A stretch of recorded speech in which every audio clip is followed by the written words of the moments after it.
도대체 그 쇳덩이 하나로 4천년 문명을 이기겠다는 거야. 미국 하버드 대학교가 진행한 동아시아 문화의 정수 수업에서 예상치 못한 사건이 발생했습니다. 수업 중간 발표 과제로 시작된 작은 논쟁이 순식간에 동아시아 3국의 자존심을 건 대결로 번졌기 때문입니다. 중국의 전통을 내세운 리우 첸 학생과 한국의 과학성을 주장하는 미국인 교환 학생의 대립으로 시작된 이 논쟁은 순식간에 SNS를 통해 전 세계로 퍼져나갔습니다. 특히 놀라운 점은 미국인 학생이 한국의 편에 서서 전통만이 전부가 아니다라고 선언하며 나섰다는 것입니다. 과연 그가 본 한국의 비밀은 무엇이었을까요? 전통과 과학의 충돌, 동양과 서양의 시각 차이, 그리고 그 속에 숨겨진 놀라운 비밀. 오늘의 이야기 지금 시작합니다. 잠깐만요. 1초면 가능한 구독과 좋아요 버튼을 눌러주시면 영상 제작에 큰 힘이 됩니다. 저는 하버드 대학교 동아시아학과 석사과정에 재학 중인 마이클 윌리엄스입니다. 제가 이 이야기를 시작하기 전에 한 가지 고백할 게 있어요. 전 그저 평범한 하버드 대학원생이었거든요. 그러다 한마디 말실수로 동아시아의 자존심을 건 대결에 휘말리게 됐죠. 고등학교 때 우연히 시작된 일이었어요. MIT 물리학과 교수인 아버지의 연구실에서 한국인 교환 연구원의 물건을 본 게 시작이었죠. 스테인리스로 만든 작은 도구가 제 눈길을 끌었어요. 연구원님은 그게 한국의 젓가락이라고 했죠. 과학자인 아버지도 그 도구의 설계에 감탄하시더라고요. 그때부터였을까요? 한국의 과학기술에 관심이 생겼어요.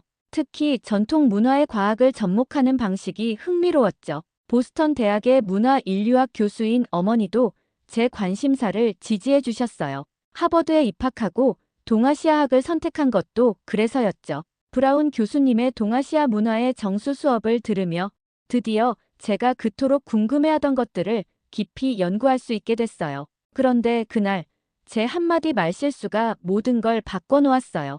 과학적 설계 없이 전통만 고집하는 건 발전이 아니잖아요. 브라운 교수님의 강의 중간에 제가 무심코 던진 말이었죠. 그런데 그 말이 중국인 유학생 리우 첸의 심기를 건드린 모양이에요. 내가 감히 4천년 문명을 논하겠다고. 리우의 거만한 목소리에 강의실이 얼어붙었어요. 일본인 유학생 다케도 리우의 편을 들며 장인 정신을 이해 못하는 서양인이 뭘 안다고 하더군요. 솔직히 말하면 제가 왜 그렇게 한국을 두둔했는지 저도 잘 몰라요. 그저 과학적 진실을 말하고 싶었을 뿐인데. 하지만 그게 시작이었어요. 브라운 교수님은 우리의 논쟁을 흥미롭게 지켜보시더니 특별한 제안을 하셨어요. 다음 주부터 세 팀으로 나눠 프로젝트를 진행하죠. 각자의 주장을 증명하는 겁니다. 그렇게 시작됐어요. 제가 한국의 혁신성을, 리우가 중국의 전통을, 다케가 일본의 장인 정신을 증명해야 하는 과제가 주어진 거죠. 이제와 생각해보면 그때는 몰랐어요. 이 작은 논쟁이 얼마나 큰 파장을 일으킬지, 그리고 제가 왜 그토록 한국의 편에 서게 됐는지를. 하지만 지금은 알아요. 그건 단순한 우연이 아니었다는 걸요. 브라운 교수님의 과제 발표가 끝난 후 전 곧장 연구실로 향했어요. 중국인 유학생 리우가 했던 말이 자꾸 신경 쓰이더라고요. 그의 말대로 중국이 4천년의 역사를 가졌다면 한국의 젓가락은 과연 무엇이 다른 걸까요? 연구실 책상에 앉아 한국의 스테인리스 젓가락을 물끄러미 바라봤어요. 처음엔 그저 평범해 보이는 금속 막대였죠. 하지만 현미경으로 자세히 들여다보니 놀라운 사실들이 하나둘 보이기 시작했어요. 첫 번째 발견은 젓가락의 단면이었어요. 처음엔 그냥 네모난 모양이라고만 생각했는데 이게 단순한 디자인이 아니더라고요. 손가락과 닿는 면적이 넓어져 힘 조절이 훨씬 쉬웠죠. 특히 여러 겹으로 쌓인 김치 같은 한국 음식을 집을 때 이 사각 단면이 정확한 힘을 전달해준다는 걸 알게 됐어요. 연구실 동료 지민이 커피를 들고 들어왔을 때 전 이미 젓가락 끝부분을 현미경으로 들여다보고 있었죠. 마이클, 또 열심히 연구 중이네. 지민, 이것 좀 봐. 젓가락 끝에 이런 미세한 홈들이 있어. 지민이 웃으면서 설명해줬어요. 그 미세한 홈들은 우연히 생긴 게 아니었대요. 미끄러운 음식을 집을 때 마찰력을 높여주는 과학적 설계였던 거죠. 밤이 깊어갈수록 더 흥미로운 사실들이 쏟아져 나왔어요. 한국이 유일하게 금속 젓가락을 쓰게 된 이유도 알게 됐죠. 발효 음식이 많은 한국 음식 문화에서는 부식에 강한 재질이 필요했다는 거예요.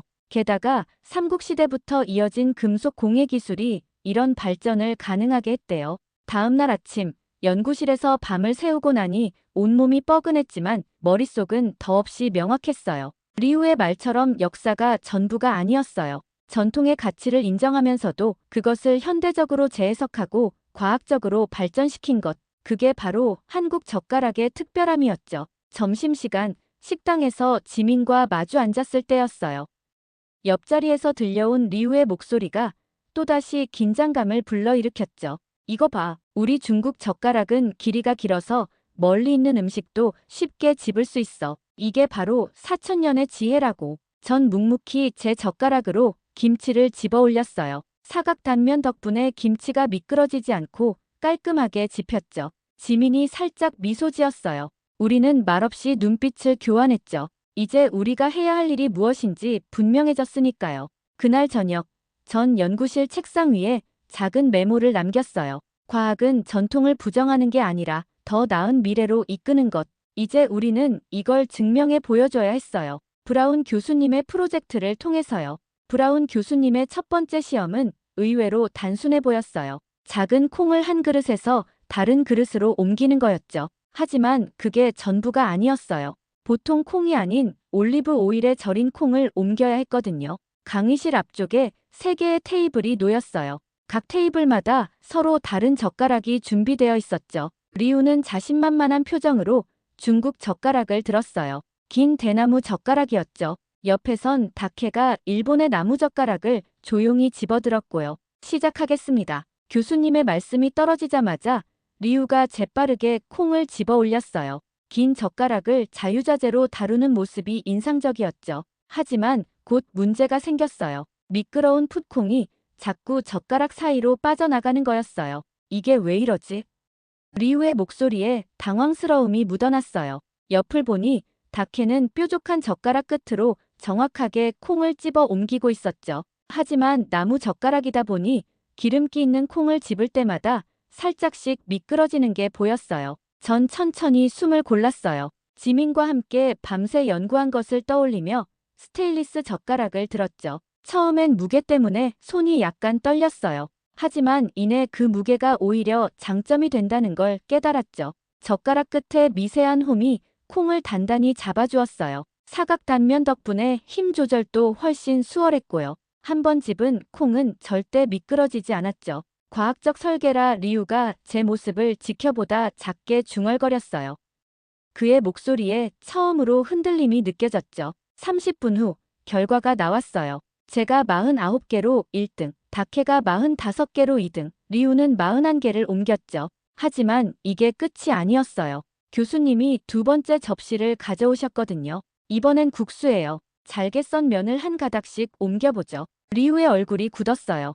기름에 버무린 면 가닥은 콩보다 더 다루기 어려웠거든요. 다케는 여전히 침착했지만 그의 이마에도 땀이 맺히기 시작했어요. 전 입가에 작은 미소를 지었어요. 밤새 연구한 보람이 있었네요. 한국의 젓가락은 단순한 도구가 아니었어요. 그건 과학이었고 혁신이었죠. 그리고 이건 시작에 불과했어요. 앞으로 더 많은 시험이 기다리고 있었으니까요. 하지만 이제 전 확신할 수 있었어요. 4천년의 역사도 중요하지만 그 역사를 발전시킨 현대의 과학 역시 그만큼 가치 있다는 걸요. 두 번째 수업 발표를 앞둔 날 밤이었어요. 연구실에서 지민과 함께 마지막 연습을 하고 있었죠. 이번엔 과제가 더 어려웠어요. 부드러운 두부를 한 조각씩 옮기고 생선 가시를 발라내는 실습이었거든요. 마이클, 잠깐 이것 좀 봐. 지민이 제 젓가락을 유심히 살펴보더니 이상한 표정을 지었어요. 저도 자세히 보니 뭔가 달랐어요. 분명 어제까지만 해도 미끄럼 방지를 위한 미세한 홈이 있었는데 표면이 완전히 매끄러워져 있었거든요. 누가 젓가락을 바꿔치기 한 것 같아. 찜찜한 마음에 다른 젓가락으로 바꾸려고 했지만 이미 늦었어요. 브라운 교수님께 미리 제출한 계획서에 이 젓가락으로 시험을 치르겠다고 적어놨거든요. 다음 날 아침 수업이 시작됐어요. 첫 번째 과제는 부드러운 두부 옮기기였죠. 처음부터 문제가 생겼어요.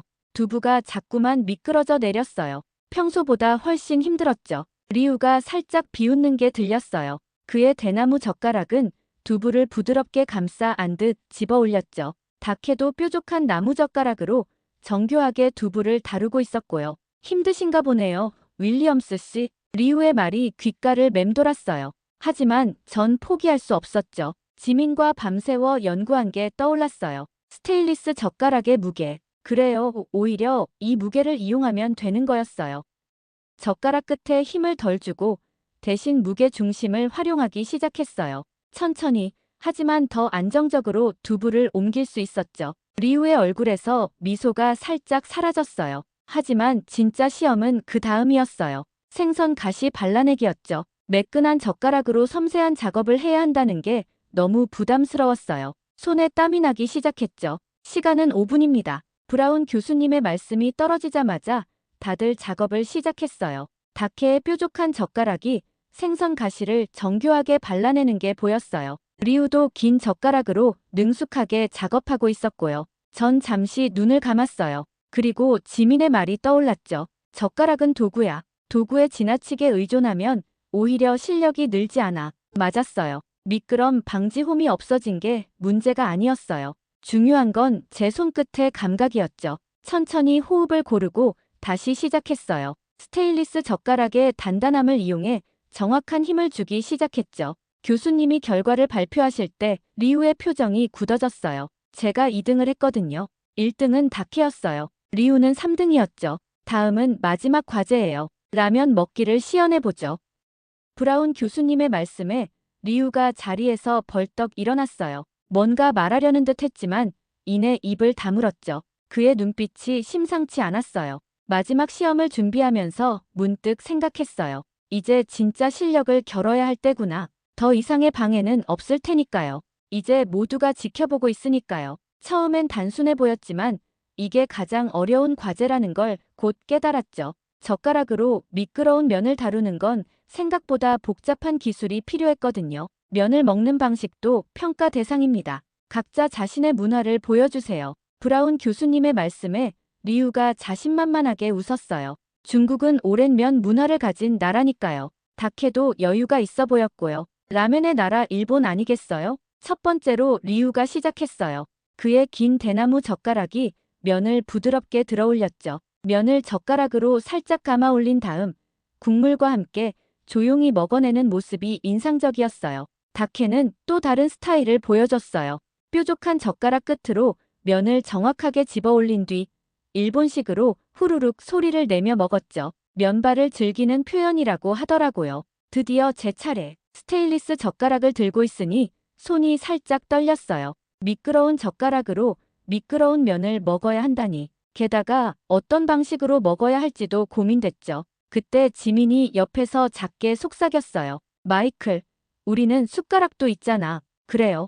갑자기 머릿속이 맑아졌어요. 한국의 방식은 달랐죠. 젓가락과 숟가락을 함께 쓰는 문화. 스테인리스 젓가락이 무겁고 미끄럽다는 단점이 오히려 장점이 될 수 있었어요. 젓가락으로 면을 집어 올린 뒤 숟가락에 살짝 올려놓았어요. 무게 때문에 힘들 것 같았지만 오히려 그 무게가 면을 단단히 잡아주었죠. 그리고 국물과 함께 자연스럽게 먹어냈어요. 매우 흥미로운 접근법이네요.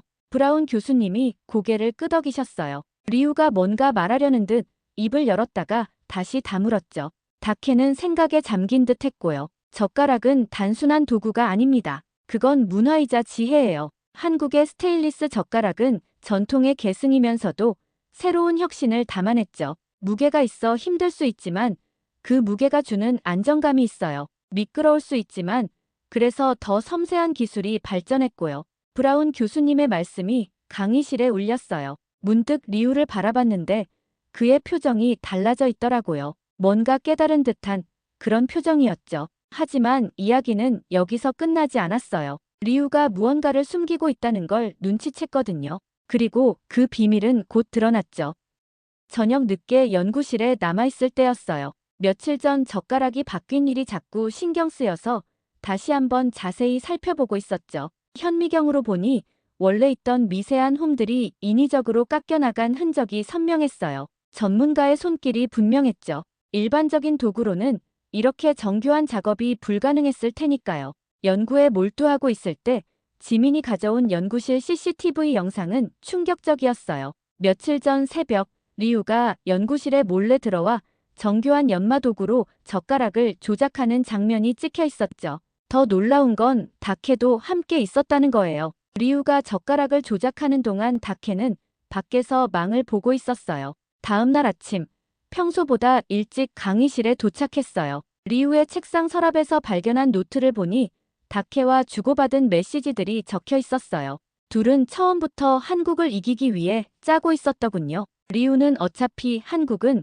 중국에서 전해진 젓가락을 쓰는 것뿐이니 이길 자격도 없다며 다케를 자신의 편으로 끌어들였던 거예요. 증거를 들이밀자 리우는 오히려 큰 소리를 쳤어요. 그래, 내가 했다. 우리가 4,000년 동안 쌓아온 기술을 너희가 감히 뛰어넘으려 들다니. 다케도 가세했죠. 일본의 장인 정신을 무시하고 기계적인 대량 생산으로 승부하려는 한국.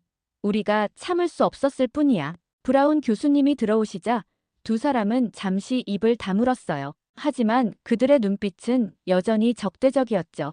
교수님께 상황을 설명하자 리우와 다케는 정학 처분을 받게 됐어요. 하지만 그들은 끝까지 반성하지 않았어요. 오히려 자기들 나라의 전통만이 옳다고 우기면서 한국의 혁신을 인정하지 않았죠. 리우는 중국으로 돌아가면서도 우리의 4,000년 역사가 너희의 과학보다 위대하다고 호언장담했고, 다케는 기계로는 결코 장인의 혼을 이길 수 없다며 코웃음을 쳤어요. 그들의 모습을 보며 생각했어요. 전통이 위대한 건 맞지만 그걸 방패 삼아 발전을 거부하는 건 결국 자기 자신을 속이는 일이라고요. 한국의 젓가락은 전통을 존중하면서도 과학적 혁신을 이뤄냈기에 더 큰 가치가 있는 거였죠. 마지막 수업날, 브라운 교수님은 제게 말씀하셨어요. 이번 일을 통해 우리는 중요한 걸 배웠어요. 혁신을 두려워하고 거부하는 순간 전통은 발전이 아닌 퇴보의 길을 걷게 된다는 걸요. 리우와 다케가 떠난 자리에는 그들이 남긴 젓가락만이 덩그러니 놓여 있었어요. 중국의 오래된 대나무 젓가락과 일본의 장인이 만든 나무 젓가락. 전통은 훌륭했지만 그들은 변화를 두려워했죠. 반면 한국의 스테인리스 젓가락은 전통을 기반으로 새로운 혁신을 이뤄냈어요. 전 이제 새로운 목표가 생겼어요. 한국 젓가락의 우수성을 전 세계에 알리는 거예요. 이번 일을 겪으면서 한국 젓가락의 가치를 알게 되었으니까요. 다음 학기에는 브라운 교수님의 제안으로 한국의 식문화 혁신에 대한 특별 강연이 열린대요. 젓가락은 작은 도구지만 그 안에 담긴 과학적 혁신의 가치는 어마어마하다는 걸 이제는 모두가 알게 된 거죠. 연구실 창 밖으로 석양이 지고 있었어요. 책상 위에는 한국의 스테인리스 젓가락이 반짝이고 있었죠. 이제는 더 이상 누구도 이 작은 도구의 과학성과 혁신성을 무시할 수 없을 거예요. 전통과 과학이 완벽한 조화를 이룬 한국의 젓가락처럼 우리의 발걸음도 계속 앞으로 나아갈 테니까요. 최종 발표가 있던 날, 강당은 예상보다 훨씬 많은 사람들로 가득 찼어요. 아시아 문화를 연구하는 다른 학과 학생들도 소문을 듣고 모여들었나 봐요. 저는 바로 프레젠테이션을 시작했어요. 한국 젓가락의 과학적 설계를 하나씩 설명했죠. 납작한 단면이 왜 더 안정적인지, 스테인리스 소재가 어떤 장점을 가지는지, 미세한 홈들이 어떤 역할을 하는지를 차근차근 보여줬어요. 특히 집중한 건 실제 시연이었어요. 미끄러운 당면을 젓가락으로 집어 올리고 부서지기 쉬운 두부를 옮기고 얇은 김을 한 장씩 들어 보였죠. 관중들은 처음에는 의아한 듯 보였지만 점점 관심을 보이기 시작했어요. 스테인리스 젓가락이 무겁다는 건 사실입니다. 하지만 이 무게는 오히려 장점이 될 수 있어요. 무게로 인한 안정감, 정교한 힘 조절이 가능한 이유를 설명했어요. 관중들은 제 시연을 집중력 있게 지켜보았죠. 전통은 소중합니다. 하지만 전통이 발전을 막는 방패가 되어서는 안 돼요. 한국의 젓가락은 전통을 지키면서도 과학적 혁신을 이뤄냈습니다. 마지막으로 내구성 테스트 결과를 보여줬어요. 스테인리스 젓가락이 얼마나 오래 사용할 수 있는지, 세척과 관리가 얼마나 쉬운지 데이터로 증명했죠. 브라운 교수님이 최종 평가를 발표하셨어요. 제 발표가 가장 높은 점수를 받았죠. 과학적 분석과 실용성 입증이 돋보였다는 평가였어요. 리우와 다케가 문득 생각났어요. 그들의 오만함은 결국 스스로를 고립시켰던 거였죠. 지민이 제 어깨를 두드리며 말했어요. 이제 진짜 시작이네요. 맞아요. 이건 끝이 아닌 시작이었어요. 한국 젓가락의 우수성을 전 세계에 알리는 일은 이제부터가 진짜 시작이었으니까요. 브라운 교수님의 수업이 끝난 지 한 달 후 하버드 동아시아학 컨퍼런스에서 제 연구 발표가 있었어요. 동아시아 식문화 혁신의 정점, 한국 젓가락의 과학적 분석이라는 주제였죠. 강연장은 예상보다 훨씬 많은 청중들로 가득 찼어요. 특히 앞자리에는 각국의 식문화 전문가들이 자리 잡고 있었죠. 발표는 한국 젓가락의 3가지 핵심 가치를 중심으로 준비했어요. 첫 번째는 과학성이었어요. 스테인리스 젓가락의 단면, 설계부터 미세홈의 역할까지 모든 것이 과학적 원리를 바탕으로 했다는 걸 실험 데이터로 증명했죠. 특히 힘의 분산과 마찰력에 대한 연구 결과는 청중들의 관심을 끌기에 충분했어요. 두 번째는 혁신성이었어요. 전통적인 금속 젓가락에서 현대의 스테인리스 젓가락으로 발전하는 과정을 보여줬죠. 단순히 재료만 바꾼 게 아니라 현대 과학을 접목해 더 나은 도구로 진화했다는 점을 강조했어요. 마지막은 실용성이었어요. 위생, 내구성, 사용성 모든 면에서 뛰어나다는 걸 실제 사용 테스트 결과로 보여줬죠. 발효식품이 많은 한국 음식 문화에 특히 적합하다는 점도 설명했고요. 발표가 끝나고 청중들의 반응은 뜨거웠어요. 여러 질문이 쏟아졌고 학회지에 논문을 실어보자는 제안도 받았죠. 그런데 그때 뒷자리에서 익숙한 목소리가 들렸어요. 리우와 다케였어요. 두 사람은 여전히 불복하는 태도였죠. 리우는 단순한 공산품으로는 절대 전통의 가치를 따라올 수 없다고 했고, 다케는 기계적인 수치로는 설명할 수 없는 장인 정신이 있다고 주장했어요. 하지만 더 이상 그들의 말은 누구도 설득하지 못했어요. 오히려 그들의 고집스러운 태도가 전통에 대한 맹목적인 집착으로 보일 뿐이었죠. 컨퍼런스가 끝난 후 한 저명한 교수님이 제게 다가와 말씀하셨어요. 젓가락이라는 작은 도구를 통해 현대 아시아의 큰 그림을 보여줬군요. 전통은 보존하되 발전은 두려워하지 않는 한국의 모습이 인상적이었어요. 발표장을 나서는데 지민에게서 문자가 왔어요. 한국의 연구소에서 제 연구에 관심을 보였다는 내용이었죠. 새로운 소재와 설계를 결합한 차세대 젓가락 개발 프로젝트를 제안하고 싶다고 했어요. 창 밖으로 저녁 노을이 지고 있었어요. 리우와 다케는 여전히 로비에서 불만을 토로하고 있었지만 더 이상 신경 쓰이지 않았어요. 그들이 전통이란 이름으로 스스로를 가두는 동안 우리는 이미 다음 단계를 준비하고 있었으니까요.